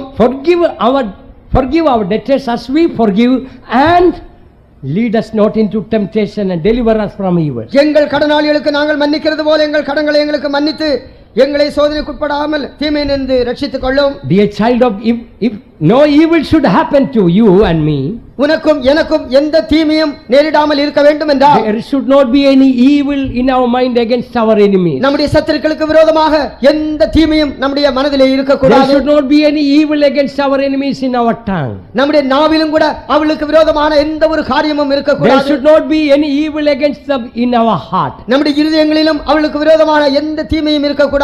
Sometimes what children of God have something called prejudice. சில சந்தர்ப்பங்களிலே நம்முடைய தேவனுடைய பிள்ளைகளுக்கு இருக்கிற காரியம் என்னவென்றால் பொறாமை இருந்து விடுகிறது. Prejudice means a wrong opinion.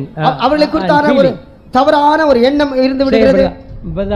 Paul Chandran did something very wrong against me 10 years ago. 10 வருடங்களுக்கு முன்பாக பால் சந்திரன் எனக்கு விரோதமாக ஒரு காரியத்தை அவர் செய்திருக்கிறார். I say I have forgiven him. நான் சொல்லுகிறேன், நான் உனக்கு மன்னித்து விட்டேன். I have nothing against him. உனக்கு விரோதமாக எனக்கு ஒன்றும் இல்லை. I talk to him. அவரோடு பேசுகிறேன். I greet him and kiss him. நான் அவரை வாழ்த்துதல் சொல்கிறேன், அவருக்கு முத்தம் கொடுக்கிறேன். But in the heart of heart there is a distance. ஆனால் இருதயத்திலே ஒரு தூரம் இருந்து கொண்டே இருக்கிறது.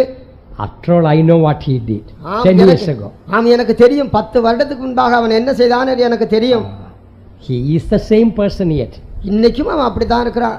Anyway, I have forgiven him. I have nothing against him. ஆனால் நான் மன்னித்து விட்டேன், அவனுக்கு விரோதமாக எனக்கு ஒன்றுமில்லை. But in my heart, I am not able to love him as I used to do before. 10 வருடங்களுக்கு முன்பாக அவனை எவ்விதமாக நான் நேசித்தேனோ அப்படி இப்பொழுது அவனை என்னால் நேசிக்க முடியவில்லை. Only in the heart. இருதயத்தில் மாத்திரமே. Outside, Brother Paul Chandran, very nice to see you. வெளிப்பிரகாரம் பார்க்கும்போது பால் சந்திரன் மிகவும் நல்லவர், அவரோடு நன்றாக பழகுகிறேன். Oh, how are you doing? நீ எப்படி இருக்கிறாய்? So every way it looks so nice. ஆனபடியால் எல்லா விதங்களிலும் வெளிப்பிரகாரம் பார்க்கும்போது மிகவும் அழகாக இருக்கிறது. But only in the heart a distance. ஆனால் இருதயத்தில் மாத்திரமே நான் தூரத்தை Listen, சந்திக்கிறேன். if you die in that state, you go to hell. கவனமாக கவனியுங்கள். இந்த நிலவரத்திலே நீங்கள் மரிப்பீர்கள் என்றால் நரகத்துக்கு தான் போவீர்கள். You may be a cheap pastor, you may be a new soul, you may be a good believer speaking in tongues. You go to hell. ஒருவேளை நீ சீப் பாஸ்டராக இருக்கலாம், புதிதாக வந்த ஆத்மாக இருக்கலாம், நன்கு அந்நிய பாஷை பேசுவதான நல்ல ஒரு விசுவாசியாக இருக்கலாம். இப்படி மரித்தால் நரகத்துக்கு தான் போவோம். Where is the Bible verse? இதுக்கென்று வேத ஆதாரம் எங்கு இருக்கிறது? In Luke chapter 16 we read about the Lazarus and the rich man. லூக்கா 16ஆம் அதிகாரத்திலே அந்த ஐஸ்வர்யவானை குறித்தும் அந்த லாசருவை குறித்தும் நாம் வாசிக்கிறோம். So we don't see the rich man was doing so much of wickedness. இந்த ஐஸ்வர்யவான் அதிக கேடான காரியங்களை, தவறான காரியங்களை செய்வதாக நாம் வாசிக்கிறதில்லை. In fact, nobody can emphatically, dogmatically say this was the mistake of the rich man. Nobody can say. இந்த ஐஸ்வர்யவானை பொறுத்தவரைக்கும் இவன் செய்த தவறு இதுதான் என்று அடித்து உறுதியிட்டு கூற முடியாது. Some people say perhaps 19th verse says he was feasting every day, that might have been his sin. 19ஆம் வசனத்தை வாசித்து விட்டு சொல்கிறார்கள், அவன் ஒவ்வொரு நாளும் அவன் விருந்து பண்ணி கொண்டிருக்கிறபடியால் அது ஒருவேளை தவறாக இருக்கலாம் என்று Some சொல்கிறார்கள். people say he was clothed in purple and fine linen, very expensive clothes, that might have been his sin. சிலர் சொல்கிறார்கள் அவன் இரத்தாம்பரமும் விலையேறப்பட்ட வஸ்திரமும் தரித்துக் கொண்டிருந்தான், ஒருவேளை அது அவனுக்கு பாவமாக And இருக்கலாம் some என்று people say சொல்கிறார்கள். he did not really care for the poor man Lazarus, that might have been his sin. வேறு சிலர் சொல்கிறார்கள் இந்த ஏழை மனிதனாகிய லாசருவை அவன் கண்டுகொள்ளவே இல்லை, அவனை பராமரிக்கவில்லை, இது அவனுக்கு பாவமாக வந்திருக்கலாம் என்று சொல்கிறார்கள். We cannot be dogmatic about it. Perhaps that could be true. ஆனால் இதுதான் என்று நீங்கள் அடித்து கூற முடியாது, ஆனால் ஒருவேளை இது சரியாகவும் இருக்கலாம். But one thing we read here in the 16th chapter, ஆனால் இந்த லூக்கா 16ஆம் அதிகாரத்திலே ஒரு காரியத்தை நாம் தெளிவாக வாசிக்கிறோம். verse 26 says, and beside all this, between us and you there is a great gulf fixed, so that they which would pass from before hence to you cannot, neither can they pass to us that would come from thence. 26ஆம் வசனத்தை வாசிக்கும்போது, அதுவும் அல்லாமல் இவ்விடத்திலிருந்து உங்களிடத்திற்கு கடந்து போகவும் அவ்விடத்திலிருந்து எங்களிடத்திற்கு கடந்து வரவும் மனதுள்ளவர்களுக்கும் கூடாதபடிக்கு எங்களுக்கும் உங்களுக்கும் நடுவே பெரும் பிளப்பு உண்டாக்கப்பட்டிருக்கிறது. So, if your heart has got a gulf between you and the other person, a distance, உங்களுக்கும் மற்ற மனிதருக்கும் இடையிலே ஒரு பிளப்பு இல்லாவிட்டால் ஒரு தூரம் இருக்கும் என்றால், after you die also that distance, that gulf will continue. மரித்த பிற்பாடும் கூட நீங்கள் எந்த அளவுக்கு நீங்கள் தூரத்தை கடைபிடித்தீர்களோ அந்த தூரம் பிளப்பு காணப்படும். Others cannot see that your heart has a distance from that person's heart. அந்த மனிதனுடைய இருதயத்திற்கும் உங்களுடைய இருதயத்திற்கும் ஒரு தூரம் இருக்கிறது என்பதை மற்றவர்கள் கண்டுகொள்ள முடியாது. You don't like to talk to that person the way you used to do before. முன்பு எவ்விதமாக அந்த நபரோடு நீங்கள் பேசிக் கொண்டிருந்தீர்களோ அப்படி இப்பொழுது நீங்கள் பேசுகிறதில்லை. You made a gulf between you and the other person. உங்களுக்கும் அவருக்கும் நடுவிலே ஒரு பிளப்பை உண்டு பண்ணிவிட்டீர்கள். In that state when you die, இந்த நிலவரத்திலே நீங்கள் மரிப்பீர்கள் என்றால் that gulf will continue between you and that person. அந்த பிளப்பு மறுபடியும் அங்கும் அது தொடரும். But with one difference. ஆனால் ஒரே ஒரு வித்தியாசம், After you die, that gulf, great gulf will be fixed. It cannot be removed. நீங்கள் மரித்த பிற்பாடு அங்கு இருக்கிறதான அந்த பிளப்பு அது நிரந்தரமாகிவிடும். அதற்கு பிற்பாடு அதை மாற்றவே முடியாது. While you are living on this earth, you have the right to remove that gulf and be reconciled and united with that brother. ஆனால் உலகத்திலே நீங்கள் இருக்கும்போது உங்களுக்கு ஒரு பிளப்பு இருந்தாலும் கூட நீங்கள் அந்த பிளப்பெல்லாம் எடுத்துவிட்டு நீங்கள் அவரோடு ஒப்புரவாகி ஒன்றாவதற்கு தருணம் இந்த உலகத்திலே இருக்கிறது. Dear child of God, I am speaking to someone this morning. இந்த காலை வேளையிலே நான் யாரோ ஒருவருக்காக பேசிக் You கொண்டிருக்கிறேன். may be an old believer or the new believer. ஒருவேளை You may be an old worker or a new worker. ஒருவேளை நீ பழைய விசுவாசியாக இருக்கலாம், இல்லாவிட்டால் இப்பொழுது வந்த விசுவாசியாக இருக்கலாம், இல்லாவிட்டால் அனுபவமுள்ள ஊழியக்காரனாக இருக்கலாம், புதிய ஊழியக்காரனாக இருக்கலாம். But is there a distance in your heart against so and so? ஆனால் இவருக்கும் அவருக்கும் விரோதமாக உனக்கும் அவருக்கும் ஒரு பிளப்பு வித்தியாசம் காணப்படுகிறதா? Now that great gulf is not fixed. இப்பொழுது அந்த பிளப்பு இன்னும் நிரந்தரமாக்கப்படவில்லை. If you pray and confess to the Lord can remove that prejudice, that distance out of your heart. இவ்விதமாக இப்போது நீ தேவனை நோக்கி நீ கேட்பாய் என்றால் உனக்கும் அவருக்கும் விரோதமாக இருக்கிறதான அந்த பிளப்பை தேவன் மாற்ற முடியும். But after death, the great gulf between Lazarus and the rich man was found fixed, could not be moved at all. மரித்த பிற்பாடு பார்க்கும்போது இந்த லாசருவுக்கும் இந்த ஐஸ்வர்யவானுக்கும் இருக்கிறதான பிளப்பு அது நிரந்தரமாக்கப்பட்டு விட்டது. அதற்கு பிற்பாடு அதை மாற்ற முடியாது. Oh, the rich man would have thought, I wish this gulf is removed. At least some drop of water that man could have brought for me to wet my tongue. இவ்விதமாக இந்த பிளப்பு எடுக்கப்படும் என்றால் இந்த மனிதன் வந்து எனக்கு ஒரு சொட்டு தண்ணீராவது என் நாவுக்கு தர முடியுமே. It will be too late to remove that great gulf. ஆனால் இந்த பெரிய பிளப்பை மாற்றுவதற்கு அதிக தாமதமாகிவிட்டது. What we read here, there is a great gulf fixed. ஆனால் இங்கு வாசிக்கிறோம் பெரும் பிளப்பு உண்டாக்கப்பட்டு அது உறுதிப்பட்டு விட்டது. Dear child of God, get rid of that prejudice out of your heart. அருமையான தேவனுடைய பிள்ளையே, உனக்கு இருக்கிற அந்த காழ்ப்புணர்ச்சியை இப்பொழுதே நீ விட்டுவிடு. God has no problem to forgive others. You know what is the reason? கர்த்தருக்கு மற்றவர்களை மன்னிப்பதற்கு எந்த பிரச்சனையும் இல்லை. காரணம் என்ன தெரியுமா? Because God is humble. ஏனென்றால் தேவன் தாழ்மையுள்ளவர். Therefore he can forgive any sin of anyone. ஆனபடியால் எந்த ஒரு மனிதனுடைய எந்த ஒரு பாவத்தையும் அவர் எளிதாக மன்னிக்கிறார். Jesus is humble, therefore he forgave our sins. இயேசு மிகவும் தாழ்மையுள்ளவர். ஆனபடியால் நம்முடைய பாவங்களை அவர் நமக்கு மன்னித்தார். After we were forgiven again, so many mistakes we did. Because he is humble, he forgives. நாம் மன்னிப்பை பெற்ற பிற்பாடும் கூட எத்தனையோ பாவங்களை நாம் மறுபடியும் செய்தோம். அதையும் கர்த்தர் மன்னித்தார். காரணம் என்னவென்றால் அவர் தாழ்மையுள்ளவர். If you cannot forgive someone, the root cause is your pride. நீ யாருக்காவது மன்னிக்க முடியாமல் இருக்கும் என்றால் அதனுடைய ஒரே காரணம் உனக்கு இருக்கிறதான You may பெருமை. say, Lord, that person doesn't deserve to be forgiven. ஒருவேளை நீங்கள் சொல்லலாம் அந்த மனிதன் மன்னிப்பை பெறுவதற்கு தகுதியுள்ளவர் அல்ல. But dear child of God, are you deserved to be forgiven? அருமையான தேவனுடைய பிள்ளையே, நான் ஒரு கேள்வி கேட்கிறேன். நீ மன்னிப்பை பெறுவதற்கு தகுதியுள்ளவனா? None of us deserve to be forgiven. ஆம், நம்மில் ஒருவரும் மன்னிப்பை பெறுவதற்கு தகுதியுள்ளவர்களே அல்ல. So let me come back to the point before I close. There is evil disease and there is disease. ஆனபடியால் நான் என்னுடைய பிரசங்கத்தை முடிப்பதற்கு முன்பாக இவைகளை சொல்லும்படியாக விரும்புகிறேன். நமக்கு வருகிறதான வியாதிக்கும் தீமையான வியாதிக்கும் வித்தியாசம் உண்டு. There are bad things happening to saints, but evil things happening to sinners and backsliders. தவறான காரியங்கள் சம்பவிக்கிறது உண்டு, ஆனால் தீமையான காரியங்கள் பின்மாற்றக்காரர்களுக்கும் பாவிகளுக்கும் சம்பவிக்கிறது. When we forgive others, God will deliver us from all evil. இவ்விதமாக மற்றவர்களுக்கு நாம் மன்னிக்கும் போது கர்த்தர் நம்மை எல்லா தீமையிலிருந்தும் ரட்சித்துக் கொள்கிறார். Even if anybody will try to do evil against it, God will turn into good.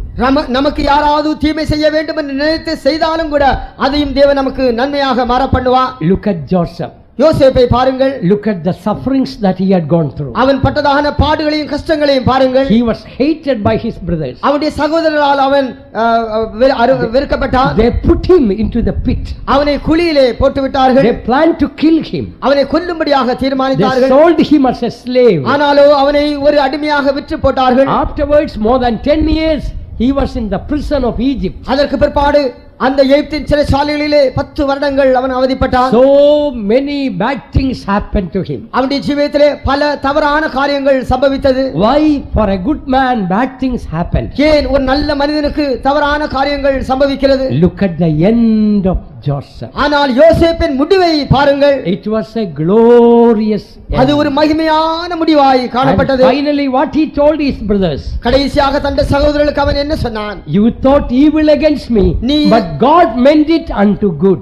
நீங்கள் எனக்கு விரோதமாக தீமையை யோசித்தீர்கள், ஆனால் கர்த்தரோ அதை எனக்கு நன்மையாக மாற பண்ணினார். Anybody may try to do evil against us, but God will turn into good. யாராவது நமக்கு விரோதமாக தீமையான காரியங்களை செய்யும்படியாக முயற்சிக்கலாம், ஆனால் தேவனோ அதை நமக்கு நன்மையாக மாற பண்ணுவார். Precious child of God, அருமையான தேவனுடைய பிள்ளையே, your end is going to be glorious. உன்னுடைய முடிவு மகிமையாய் மாற Your போகிறது. end is going to be seeing the glorious face of Jesus. உன்னுடைய முடிவானது அந்த மகிமையான இயேசுவினுடைய முகத்தை காணக்கூடியதாய் மாற Why போகிறது. bad things are happening to good people and good things happening to bad people? ஏன் நல்ல ஜனங்களுக்கு கெட்ட காரியங்களும் கெட்ட ஜனங்களுக்கு நல்ல காரியங்களும் சம்பவிக்கிறது? Because for saints the end is going to be glorious. பரிசுத்தவான்களுக்கு முடிவு மகிமையாய் மாற போகிறது. Our sufferings are very going to end when we see the glorious face of Jesus. நம்முடைய எல்லா கஷ்டங்களும் பாடுகளும் நம்முடைய மகிமையான இயேசுவின் முகத்தை காணும்போது அவைகள் எல்லாம் மாறி போகிறது. Don't think evil against your enemies. அப்படியே உங்களுடைய சத்துருக்களுக்கு விரோதமாக ஒரு தீமையும் எண்ணாதிருங்கள். Your enemies are God's agents to உங்களுடைய polish your character. உங்களுடைய எதிராளிகளும் கூட உங்களுடைய சுபாவங்களை சரிப்படுத்தும்படியாக தேவனால் அனுப்பப்பட்டதான தூதர்கள். Before you pray for your friends, pray to bless your enemies. உங்களுடைய நண்பர்களுக்கு நீங்கள் ஜெபிக்க ஆரம்பிப்பதற்கு முன்பாக உங்களுடைய எதிராளிகளுக்கும் நீங்கள் ஜெபம் பண்ணுங்கள். Even if you don't do any good to your friends, do good to your enemies. உங்களுடைய நண்பர்களுக்கு எந்த நன்மையை நீங்கள் செய்யாமல் போனாலும் கூட உங்களுடைய பகைஞருக்கு நீங்கள் நன்மையை செய்யுங்கள். Then the Lord will crown you which is goodness and mercy. அப்படி என்றால் நன்மையினாலும் கிருபையினாலும் கர்த்தர் உங்களை The முடிசூட்டுவார். Lord will crown you with his loving kindness and tender mercy. அவருடைய இரக்கமான உருக்கங்களினால் அவர் உங்களை முடிசூட்டுவார். May God bless you. கர்த்தர் தாமே உங்களை ஆசீர்வதிப்பாராக. நன்மையாவும் நிகழ என்னதன் துயர் கொள்வதோ, நன்மையாவும் நிகழ இன்னமுமே என்னதன் துயர் கொள்வதோ, நிர்மல நிர்ணயம் இது என் இயேசுவே என்னிலே நிறைவேற்றுமே. நிர்மல நிர்ணயம் இது என் இயேசுவே என்னிலே நிறைவேற்றுமே. என்னில் அடங்கும் நின் நன்மைகள் இயேசுநாதா, எண்ணிய நன்றியாலே என்னிலும் புகழ்வே. என்னில் அடங்கும் நின் நன்மைகள் இயேசுநாதா, எண்ணிய நன்றியாலே என்னிலும் புகழ்வே.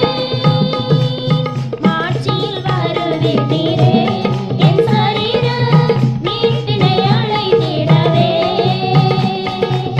மாட்சியில் வருவீரே என் சரீரம் மீட்பினை அழைத்திடவே. தீர்த்தமும் கிருபையிலே என் இயேசுவே காட்டுதும் தினங்களையும். தீர்த்தமும் கிருபையிலே என் இயேசுவே காட்டுதும் தினங்களையும். மாட்சியில் வருவீரே என் சரீரம் மீட்பினை அழைத்திடவே. மாட்சியில் வருவீரே என் சரீரம் மீட்பினை அழைத்திடவே. தீர்த்தமும் கிருபையிலே என் இயேசுவே காட்டுதும் தினங்களையும். தீர்த்தமும் கிருபையிலே என் இயேசுவே காட்டுதும் தினங்களையும். தீர்த்தமும் கிருபையிலே என் இயேசுவே காட்டுதும் தினங்களையும். தீர்த்தமும் கிருபையிலே என் இயேசுவே காட்டுதும் தினங்களையும். Hallelujah. Praise the Lord. Praise the Lord. Praise the Lord. Praise the Lord. Praise the Lord. Praise the Lord. Praise the Lord. Praise the Lord. Praise the Lord. Hallelujah. Amen. Hallelujah. Even before we closing this morning service, he wants to send an anointing. இந்த கூட்டத்தை முடிப்பதற்கு முன்பாக தேவன் நமக்கு ஒரு அபிஷேகத்தை அனுப்ப. I often speak about anointing because, beloved ones, I live by the anointing of God. நான் எப்போதுமே அபிஷேகத்தை குறித்தே பேசிக் கொண்டிருப்பேன். காரணம் என்னவென்றால் நான் அந்த அபிஷேகத்தின் நிமித்தமாக தான் ஜீவித்துக் கொண்டிருக்கிறேன். Let me honestly say, I am physically weak, but his anointing helps me. ஆனால் நான் சரீரப்பிரகாரமாக மிகுந்த பலவீனம் உள்ளவன் என்பதை நான் ஒத்துக்கொள்கிறேன். ஆனால் இந்த அபிஷேகம் என்னை உயிர்ப்பிக்கிறது. In our sufferings we must rejoice. நம்முடைய கஷ்டத்திலும் கூட நாம் சந்தோஷிக்க வேண்டும். We must we must rejoice whatever sufferings God permits in our life. நம்முடைய ஜீவங்களிலே கர்த்தர் எந்த கஷ்டங்களை அனுபவித்தாலும் கூட அவைகள் மத்தியிலும் கூட நாம் கர்த்தருக்குள் சந்தோஷிக்க Shall வேண்டும். we all stand up? நாம் எல்லாரும் எழுந்து நிற்போம். And let us all praise and thank God for the sufferings permitted by the Lord. உண்மையாகவே தேவன் நம்முடைய ஜீவங்களில் அனுமதித்தான எல்லா பாடுகள் கஷ்டங்களுக்காக நாம் தேவனை ஸ்தோத்திரிப்போம். Praise the Lord, praise the Lord, praise the Lord. Oh, hallelujah. Amen, hallelujah. Praise you, God. Amen. Because of sufferings God permitted in our life, one thing is sure, our end is going to be glorious. For that we will praise God. கர்த்தர் நம்முடைய ஜீவங்களிலே பலவிதமான கஷ்டங்களை அனுமதித்ததன் மூலமாக ஒரு காரியம் நமக்கு நிச்சயமாக தெரியும், நம்முடைய முடிவு மகிமையான முடிவாய் மாறப் போகிறது. அதற்காக கர்த்தரை நன்றியோடு ஸ்தோத்திரிப்போம். Praise the Lord, praise the Lord, praise the Lord, praise the Lord, praise the Lord. Amen, hallelujah, amen. ஜெபம் பண்ணுவோம். அருமையான பிதாவே, இந்த ஆசீர்வதிக்கப்பட்ட நல்ல வேளைக்காக நன்றியோடு ஸ்தோத்திரிக்கிறோம். எங்களை நேசித்து, இந்த தேசத்தை நேசித்து, அற்புதமாக இந்த கன்வென்ஷன் கிரவுண்டை கொடுத்து, இந்த கன்வென்ஷன் கிரவுண்டில் முதல் கன்வென்ஷனாக ஆசீர்வதிக்கப்பட்ட கன்வென்ஷனாக முதல் நாள் துவங்கி இந்த கடைசி நாள் வரையுமாக அற்புதமான கிரியைகளை செய்கிற தேவனாக, வல்லமையாக, மகிமையாக எங்கள் மத்தியிலே வல்லமையோடு இறங்கி கிரியை செய்து கொண்டிருந்தபடியா ஸ்தோத்திரிக்கிறோம் கர்த்தாவே. கடந்த நாட்கள் ஒவ்வொரு கூட்டத்தையும் கர்த்ததாமே பொறுப்படுத்தி நடத்தி ஆசீர்வதித்த தேவன், இந்த சபை ஆராதனையிலும் கூட ஆவியான வல்லமையாக எங்கள் மத்தியில் இறங்கி கிரியை செய்து கொண்டிருந்தபடியா ஸ்தோத்திரிக்கிறோம். நீர் வல்லமையோடு எங்களோடு பேசிக் கொண்டிருந்தபடியா ஸ்தோத்திரிக்கிறோம். இந்த உலகத்திலே பலவிதமான பாடுகளும் உபத்திரமும் தேவனுடைய பிள்ளைகளுக்கு வருகிறது உண்டு. உண்மையான நல்ல மனுஷருக்கு கெட்ட பலவிதமான தீமைகளும், பொல்லாத மனுஷர்களுக்கு பலவிதமான நல்ல காரியங்களை நடந்தாலும் கூட அது எங்களுடைய வாழ்க்கையிலே பலவிதங்களிலே நன்மையும் ஆசீர்வாதமாக இருக்கிறது என்றும், சவுலும் தாவீதும் பார்க்கும்போதும், ஆமானும் மொர்தெகாயும் பார்க்கும்போதும், இப்படியாக லாசரும் ஐஸ்வர்வானும் பார்க்கும்போதும் அற்புதமான கிரியைகளை நீர் எங்களுக்கு உணர்த்தினீர். உடைய மகனை கொண்டு பேசின வார்த்தைகளுக்காக நன்றியோடு ஸ்தோத்திரிக்கிறோம். எங்களுடைய வாழ்க்கையிலே நாங்கள் உம்மோடு அண்டிக் கொள்ளத்தக்கதாக, இன்னும் உம்மோடு நெருங்கத்தக்கதாக கர்த்தர் இந்த நாட்களை உதவி செய்தவரையா ஸ்தோத்திரிக்கிறோம். உம்முடைய நல்ல சுவாபத்தையும் நல்ல ஜீவித்தை அடைந்து கொண்டு கர்த்தரை முன்மேலும் மென்மேலும் வளர்ந்து உமக்கு பிரியமாய் நடக்கும். எப்படி இருந்தாலும் உண்மை சந்திக்கும் ஆயத்தப்படுத்தும். பேசின மகனை பலப்படுத்தி இன்னும் அநேக ஆயிரங்களுக்கு பிரயோஜனப்படுத்தும். தொடர்ந்து நடக்க வேண்டிய ஊழியங்களை கர்த்தர் நடத்தும். எல்லாவற்றுக்கும் மேலாக உண்மை சந்திக்க ஆயத்தப்படுத்தும்.